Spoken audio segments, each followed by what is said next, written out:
नमस्कार मित्रांनो, आपल्याला अनेक विद्यार्थ्यांनी हा प्रश्न विचारलेला होता की सर प्राधान्यक्रम देताना नेमकी कोणती काळजी घ्यायची आहे। विद्यार्थी मित्रांनो, हार्डली 5, 10, 15, 20 दिवसानंतर तुम्हाला प्राधान्यक्रम द्यायला सुरुवात त्या ठिकाणी होणार आहे। म्हणून सर्वांच्याच मनामध्ये ही भीती सुद्धा आहे, हा संभ्रम सुद्धा आहे, कन्फ्युजन सुद्धा आहे आणि अनेक प्रश्न सुद्धा आहेत की सर प्राधान्यक्रम देताना कोणत्या गोष्टींची काळजी घ्यायला पाहिजे। मी तुम्हाला 2 ते 3 मिनिटांमध्ये हे सगळे फॅक्टर समजावून सांगणार आहे। बाकी प्राधान्यक्रम देत असताना तुमच्या शिक्षणानुसार, तुमच्या स्थळानुसार, तुमच्या जिल्ह्यानुसार नेमकी कशा पद्धतीने आपण प्राधान्यक्रम द्यायची याच्याबद्दल आपण सुटसुटीत वेगळ्या पद्धतीची माहिती डेफिनेटली पाहणार आहोत। सुरुवातीला बघू की आपण प्राधान्यक्रम देताना कुठली काळजी घ्यायची आहे आणि हा म्हणजे खूपच महत्त्वाची माहिती आहे, कमी वेळेमध्ये तुम्हाला देण्याचा प्रयत्न करतो। बघा विद्यार्थी मित्रांनो, सगळे विद्यार्थी पॅनिक करतात, घाई करतात, गडबड करतात। गडबड करायची नाही, घाई करायची नाही, गोंधळ सुद्धा करायचा नाही, डोक्याचा भोगा होऊ द्यायचा नाही।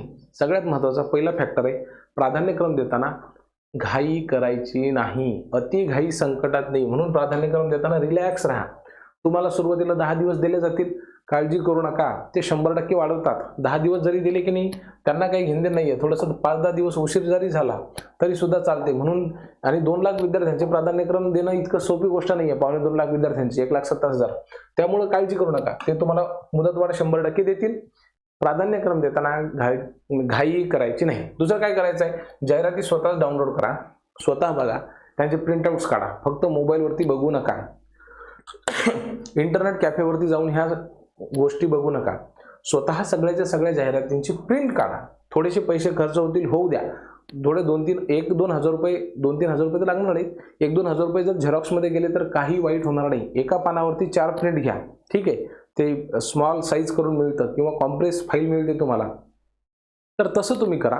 स्वतःच्या जागा किती आहेत हे सगळ्या गोष्टी बघा, ठीक आहे की नाही। म्हणजे जाहिराती सुरुवातीला डाउनलोड करा। तुम्हाला जर जाहिरात वाचता आली तर मग ते तुम्ही अत्यंत सोप्या पद्धतीने काय करू शकता, त्या ठिकाणी प्राधान्यक्रम द्यायला तुम्हाला सोपं होऊ शकते, काही कठीण त्यामध्ये नसतं। परंतु जाहिराती डाउनलोडच करायच्या, ठीक आहे, आरामात बसायचं, घरी वही पेन घेऊन त्याच्यामध्ये सगळं लिहून लिहायचं। सुरुवातीला काय करायचं की जागा म्हणजे विषय निहाय जागा बघा। तुमचा कुठला विषय आहे, समजा गणित विषय आहे, मग जी जाहिरात तुम्हाला दिसते त्याच्यामध्ये गणिताची जागा आहे का ते सुरुवात आधी बघा।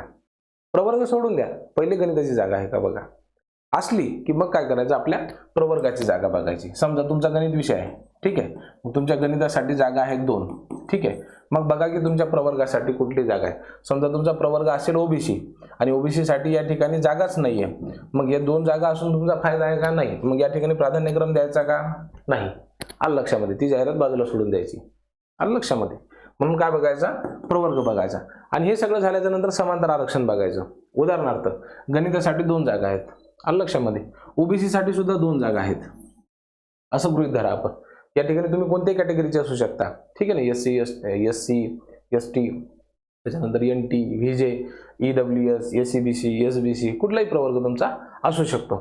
समजा आहे ना, ओबीसी साठी आपण उदाहरण करू की गणिताच्या जागा 2 आहेत, ओबीसीची जागा 2 आहेत, परंतु याच्यासाठी 1 जागा आहे समजा प्रकल्पग्रस्तासाठी, उदाहरणार्थ सांगू राहिलो तुम्हाला, 1 जागा आहे समजा प्रकल्पग्रस्तासाठी आणि दुसरी जागा आहे सर समजा महिलांसाठी, ठीक आहे।